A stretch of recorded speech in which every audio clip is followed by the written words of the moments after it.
What's going on, everybody? We're back with more races today, starting where we left off with the first race. And if you've been watching the leaderboard, you're probably curious about how I kept getting my time lower and lower, because 222, which is what my best score was in the first race video, was nowhere close to what I ended up with. So basically in this video, I'm going to be showing you the progression of my strategy and how I kept going lower and lower and lower until I reach my current time, which you'll see at the very end.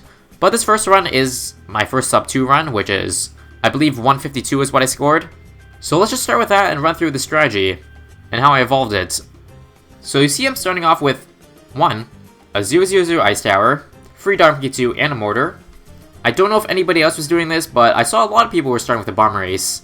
Basically they were rushing a 030 bomber ace, and then once they got the 030 up, they were sending the rounds as much as they could, but I felt like that was kind of unreliable, and this might be a little bit more reliable of an early game. So basically we're doing the cheapest towers that can pop the most balloons. So in case you're not aware, a 000 ice can pop 40 balloons, same with the mortar.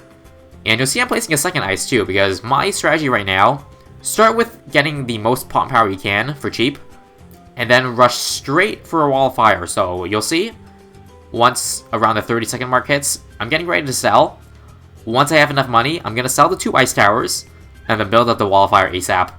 Leaving the mortar, which you'll see later I changed that strategy up because you don't quite need the mortar. I even upgrade to burning stuff, which is kind of unnecessary, but regardless, after we get the wall of fire up, we can send as many rounds as possible as quickly as we can, because that wall of fire can soak up a lot of balloons. So what you want to do is send 20 rounds at once that comes out. And that's also why we're leaving the wall of fire at the start of the map, because that's how you get the most money possible. If you send 20 rounds at once and you have your wall of fire at the front, it's going to be getting the money from all those balloons at the front. Way better than if you put it in the middle or the back, where you still have to wait for it to get money. That's how you shave off time, at least with this current run. So yeah, after that we just go ham. Ham with walls of fire, and just to make sure to pop all the purples too, we have the Burny Stuff mortar with signal flare just for the camo purples, and then the recursive cluster to clean up the rest. And that should basically deal with the rest of the rounds I send out. So yeah, basically just sticking with the strongest pop power towers. Granted no bomber ace, but you'll see later in the video that I do end up picking that strategy up, because I'm pretty sure without that, you can't get any lower than around 145 or so, which is when I started moving to the bomber ace strategy. But anyways, once we deal with the hardest part of dealing with all the balloons that we send out to the end, generally the last things that will not be popped yet is the BFB, obviously, and of course the balloons that are still coming out from the front of the track, which is generally what is eliminating your time. So you'll see that I get up as much defense as possible at the start of the track, as well as trying to kill the BFB ASAP with balloon jitsus and all that. Unfortunately I messed up a little bit though, and it turns out the balloons from the BFB is what I popped last, so I ended up with 152. Probably could have gotten a little lower, but nonetheless pretty good. And you'll see I take a look at the leaderboard at this time too, and I believe I'm sitting at first place. Ignore the first 3, they're all hackers. So how do you get lower than that, you might ask? Well, we just really have to be more efficient. So here's the next run. I believe this run is going to be 145. And you also notice I bested my time. Got a new high score of 150, but not going to show that. Going to show the biggest jumps, because I did play a lot of races, of course. You need to play a lot of races to get the high score, because you won't know what's most efficient until you play it out. So yeah, same start. You'll notice I sent 15 rounds at the start, because I feel like that's the best for at least my strategy. Going with 1 ice tower and 1 mortar to start, and then getting the second ice tower. But here's the key difference I did this run. We're going to sell the mortar so that we can afford the wall fire faster. And that means we can send the rounds faster, because we can get a wall fire earlier. So the dollar amount to look out for in this run is 295. Once we get a 010 wizard up, we're looking for 295 cash, because that's just enough to sell all the towers and buy that wall fire. So you'll see I do just that. And I'm able to afford the wall of fire at around 35 seconds now, so a couple seconds faster than the 152 run, but after looking at the recording, I actually got really lucky in the 152 run, because I got cash a lot faster than this run. So there's time I could already shave off there. Unlucky run. Anyways, the strategy this time, build a wall of fire, send 10 rounds out, build another wall of fire, send another 10 rounds out, and then so on until you send out round 60, and that's exactly what I do. 4 walls of fire, and then a recursive cluster, and then 2 more walls of fire at the back. That's a lot of walls of fire, because they're just insane. Sadly, this one won't last though. The wall of fire is bugged, according to Ninja Kiwi, and they do plan to fix it very soon. So enjoy it while it lasts, abuse it while it lasts, and yeah. We get back our mortar after selling it, just for the purples, although you can see we are still kind of leaking some, that's fine. Over 60 rounds, there really aren't that many can purples, so you just really need something to pop them down, and then the walls of fire will deal with the rest. I feel like the balloon jutsu is most reliable because they attack fast. They don't pop a whole lot of balloons, but that's fine. As long as you have enough palm power, pure palm power, you can deal with everything else. So yeah, that leaves us with a BFB yet again. And the balloons that are coming out from the exit. I think this time, we focus on killing the BFB a lot faster, so therefore the time that's limiting us is the balloons coming out at the back, which at first I thought was round 58, because if you don't know, round 58 takes a very, very, very long time to send out. Around 50 seconds, I think. And you'll see there, yeah, I take down the BFB, but there's still balloons coming from the front, so that's why it's important to have ninjas and wizards at the front, so that you kill the last balloon ASAP. And that's what's going to allow me to get this 145.78 time, which currently is good enough for second in the leaderboard, only behind a Harvard dropout with a 144 score. So yeah, you'll see the times just keep getting faster and faster. That's what happens when you evolve your strategy. Because I know this 145 won't last. It won't be enough for second place by the end of this. So I believe this race I posted a 142 score, so a nice 3-second progression, and here's what's changed. Again, same starts, same 15 rounds. I'm not sure if 15 is the best amount. You'll see I change it by the end of this. But 15 is just enough, it feels like, for me to first get the most balloons possible, aka the most cash, as well as not actually overwhelm myself so that, you know, if I send out too many rounds, that's not going to be a good thing, because I'll die, of course, in the early game. But as for micro, we have our mortars targeting the very, very front, of course, at the start, and then we move it down to the middle of the track once we get our second ISAB. And then, of course, back to the wall fire. And this time, I believe, yeah, I get it really, really, really late, this wall of fire. I'm only able to afford it just before 36 seconds. And in case you're wondering, yes, this is kind of RNG based, as for when you get your first wall of fire with this strategy. But the key difference here I do is that I get two 0-2-0s first, and then I get two 0-2-2s. And then, of course, I whip up the bomber ace for the first time. Turns out I was really, really underestimating these. These things are insane. And that's what's going to allow me to pop the balloons that I sent a lot earlier. So yeah, and then after that comes doing the same thing, getting a bunch of walls of fire, getting recursive clusters, getting a ninja for the purples and the Moabs, and then so on and so forth. So one thing I do have to mention here is lag, because these videos are sped up just a little bit. In real time, they play out at about half speed, so you might think it's a little unfair for races, because, of course, slower times or slower game means a longer time to micro, therefore, a much higher chance of you getting a lower score, because you can send rounds faster, you can build towers faster, you can do everything faster. And yes, that's true, but there's really nothing I can do about that in my case, because I'm running this on BlueStacks. Thank God for the Steam version, of course. As of right now, the Steam version has not come out, so you can't tell me to use that for these races. But yeah, as good as lag is, it doesn't mean you're not capable of posting a good time if your phone or PC does not lag. Because to be fair, my strategy does not even require that much micro. The only micro really comes from when you're selling your towers, your ice towers in the early game. That's where lag might make up half a second to a second. Also sending rounds really quickly, because you're sending out 20 at once. The 20 clicks you make may make a difference. But either way, there's a score 142.73. Really the main difference there was Bomber Ace and changing up the ordering of my wizards. Because if you don't buy camo on the wizards, at least the first wizards, you are able to get your next wall fire a lot faster, so that allows me to send the round faster too. With that said, on to the next race, which we finally break sub 140, which was pretty much my goal for this first race. I just really wanted to get below 100 seconds. Anything else was basically the cherry on top.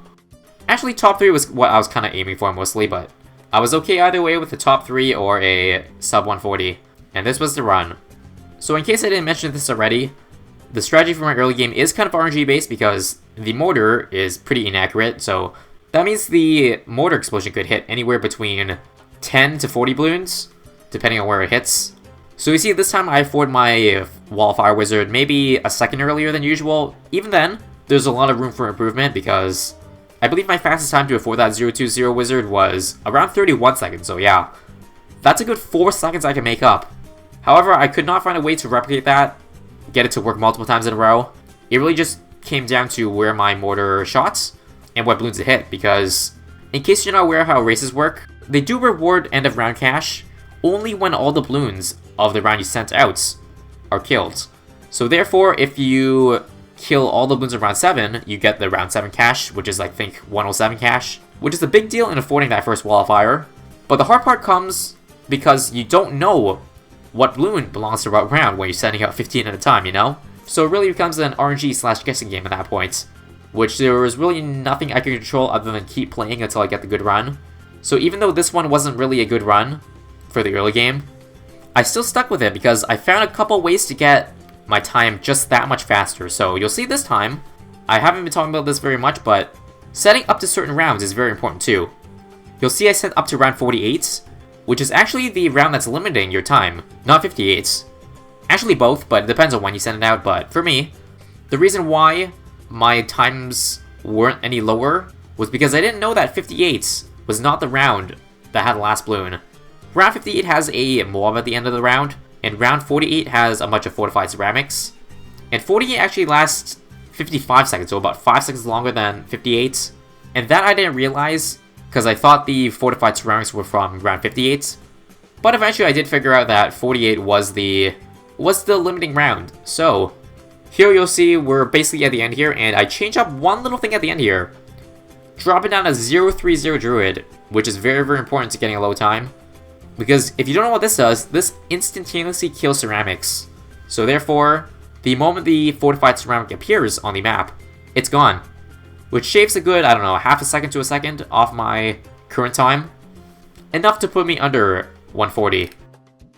And then the next run to show you guys is the really, really, really good run. Not my best time, but an insane improvement from 139.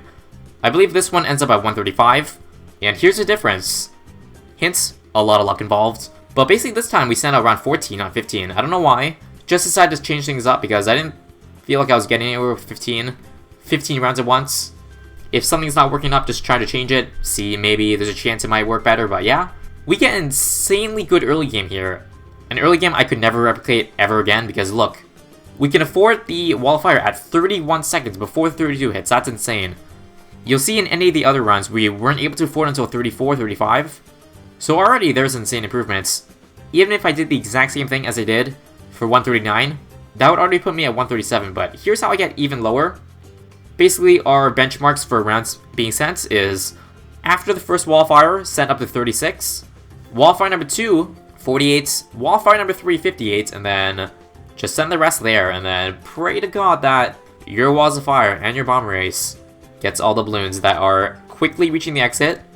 So about bomber ace positioning, this is really, really, really necessary to know. I put my bomber ace in this position because if I buy it, upgrade, and then change the targeting, it's gonna hover around the top right section for quite a long time, enough to drop, I don't know, 3 to 4 bombs, and you'll notice there, it comes in clutch so many times, because the balloons are about to reach the exits, and they're about to overrun my 2 walls of fire at the back, but no. Just a few of those bombs are enough to thin down the wave enough for me to survive, and there it is, guys. We're on a world record pace, or at least personal best. Although I think at the time of this recording, it is on world record pace. So I believe I sent round 48 on this run at around 40.5 seconds, if I had to guess. Somewhere around there. So that means the last balloon is going to come out 55 seconds later, which does add up to 135. But anyways, after all those balloons are cleared, you'll know I quickly sell all my towers at the back and buy defense to pop the BFB. And defense at the front to pop the last Moab on 58. That one comes out 3 seconds before the last balloon on 48, so I make sure to kill that ASAP with some blue jutsus and walls of fire, and then jungle the druid to instantly kill that last balloon. And GG, 135.80, which does put me 0.1 ahead of the current top time. Viper is not legit. In fact, the third place you'll see right here is not legit either. His name gets removed later, so that means I'm half a second above second place. Not too shabby, but since it's not the end of the race yet, people are bound to go even further, and with that said, here is my best run. Ladies and gentlemen, clocking in at a minute 34.46. So about 1.3 ahead of my last time, my best time of 135. And I honestly think I could get a lot better than that because this early game wasn't even that great. I wasn't able to buy my first wall of fire before 31 seconds. But I actually do something here that allows me to get a faster time even with not getting lucky here. So you know how I said placing the wallfire at the start of the track gives you more money? That is true, but what you could also do is, because we're trying to gun for the fastest time to send out round 48 and 58, which is what's stopping you from getting a low time, the difference here is that I get my wizard a little further down the track and preemptively send the rounds. So that when we do have enough money to buy a wall of fire, the balloons are already there to greet us, and we still get about the same amount of money. So there we go. You see, I started sending rounds around 32, 33, and then got my wall of fire 34 around. If I had as good as a run as the last run, I would have probably been able to get 132, but I did not want to try any further, guys. Because doing that required some insane RNG that I was really not up to. But yeah, everything here at this point for the early game is calculated, including starting off with 3 0-2-0 walls of fire, getting up a first bomber ace in the middle, getting a wizard 0-2-2 at the top, getting another bomber ace. Yes, pop power is important, that's why you need 2 bomber aces. And then spamming the shit out of walls of fire at the end. Because at this point, balloons are like racing towards the exit, because you don't have walls of fire at the starts, or at least not as much as other rounds. You gotta make up for it by having tons of walls of fire at the back. And there we go. Some clutch bomber aces is enough to barely survive that. Although I say barely, even though we're at no lives lost. Kappa. And after that, the strategy can kind of deviate. Basically, the goal is right now, kill the BFB ASAP and kill the last Moab on 58 ASAP. Because you want your best time to be limited by the last balloon that comes out, because if you kill any balloon but the last balloon first, that means there's room to improve. But yeah, you see right now I'm scrambling to build walls of fire at the starts. And Maulers too, I'm not sure if Maulers are that great, but they seem to do just enough for me, so I just kept them for the strategy. I mean, if it works, it works. No point in changing it. So yeah, BFB is pop, getting up a Jungle Druid ASAP. Hell, even 2 of them. Because there's a cooldown. You don't want your Druid to be on cooldown while the last round comes out. So I got a couple just in case, and there we go. 134.46. Good enough for me. We're done. Currently, that time is good enough for first on leaderboard, but as of this commentary, this is the current leaderboard. You'll see I'm in 3rd place. A good 4 seconds behind Judge Josh, who has an insane time of 130. I know for a fact that this strategy could not get 130, but if I got lucky enough, maybe 132 would have been the limit, but I'd say top 3 is good enough for me. That's assuming, of course, that the leaderboard doesn't change. The top 3 doesn't change until the end of this. There is less than 12 hours left, so I am pretty hopeful that nobody is going to snipe 134. Because even getting 134 requires insane amounts of RNG and all that. So yeah, and before I get 4th place at the end of this, and get the same reward as someone who placed 200th. Feels good. Part of me thinks it's going to happen for some reason. Anyways, thanks for watching, guys. Hopefully you enjoyed the video, my strategy behind races. I'm looking forward to the next one, and the next one, and the next one. Because I feel like races is just what we need to add some competition or some fun. Replayability value to BT6. The only thing I wish they add is a prize between 4th and 10th, or at least top 100 too. Because it feels like once you get top 100, it's almost impossible to get top 3 unless you spent a lot of time into this. I personally spent about 7k monkey money overall doing this, so quite a fair bit. But thankfully I do have 50k stored in my back pocket, so I didn't go broke doing this, in case you're curious. I know some people spend a lot more though, so I do feel for them. But yes, anything to add some separation between 4th and 200th, please. I don't think it's fair for somebody with a 137 time to get the same as a 210 time. There's a huge amount of difference between the two. But yeah, I probably won't go as hard in the next races. Just wanted to do it for this occasion because it was pretty fun. And the first race, of course. But I think that's about all I have to say there. If there's anything else I want to add, I will mention it in the comments. So thank you for watching, everybody. Make sure to subscribe for more races, more BG6 content on the way in the future. And I'll see you guys in the next video. Peace out.